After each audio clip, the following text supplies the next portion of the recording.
Buckle up, everyone. We're diving deep into a psychological thriller today. Always up for a good thriller. This one's called There is a Monster. And we've got a review here from one of our listeners.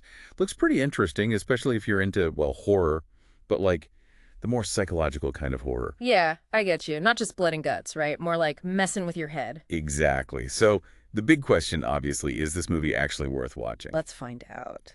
Okay, so right off the bat, this review doesn't hold back. It calls There is a Monster spine-chilling. It says it really digs into like how fragile our minds can be.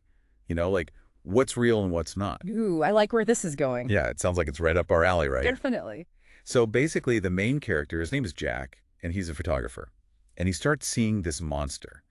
But the twist is, we don't know if the monster is actually real or if it's all in his head. Classic unreliable narrator, maybe. I mean, that's a staple of psychological thrillers. Makes you question everything you see. Oh, totally. Like, think about The Machinist. Remember that one? Yeah, Christian Bale, right. He was amazing in that.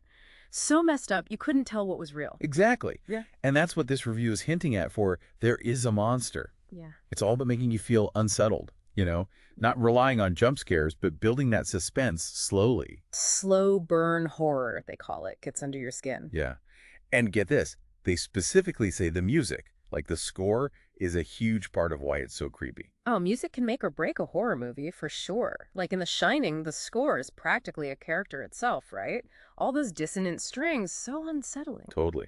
And speaking of people who know how to make things creepy, the director of There is a Monster is Mike Taylor. And the composer, this is interesting, J.P. Woolgman II. The review actually names them, like it's their skills that make the movie work. Huh. Well, they've got me curious, especially the director. Has he done any other horror? I don't know, I'd have to look him up. But there's this other thing about Jack being a photographer, right? You were saying earlier how music is important for horror movies.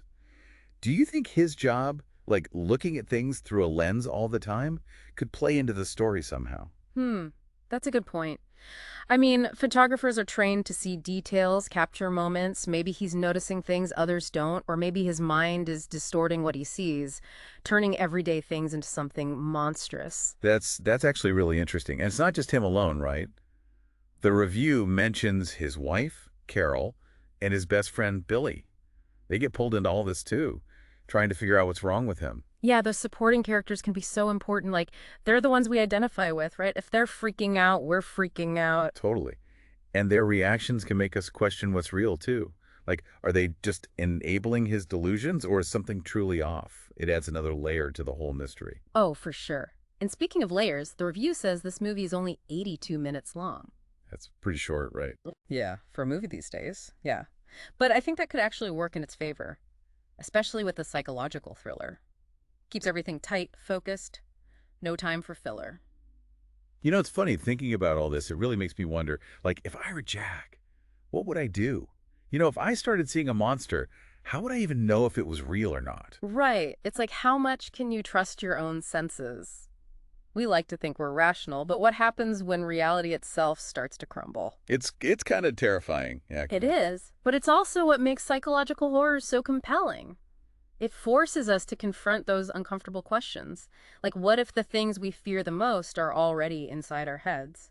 So based on this review, There is a Monster. Sounds like it delivers on that feeling for sure. Lots of suspense, questions about reality. Definitely sounds like it's worth a watch, especially if you're a fan of the genre. For sure. Okay. All right, well, that's our deep dive into There is a Monster. What do you think? Worth adding to the watch list? Let us know. And while you're thinking about that, here's something else to consider. We've been talking about this monster, right? But what if the real monster isn't something we see, but something we create? Like, what if our own anxieties, our fears, are the most terrifying monsters of all? Ooh, that's a good one. Thanks for listening, everyone, and we'll catch you on the next deep dive. Until then.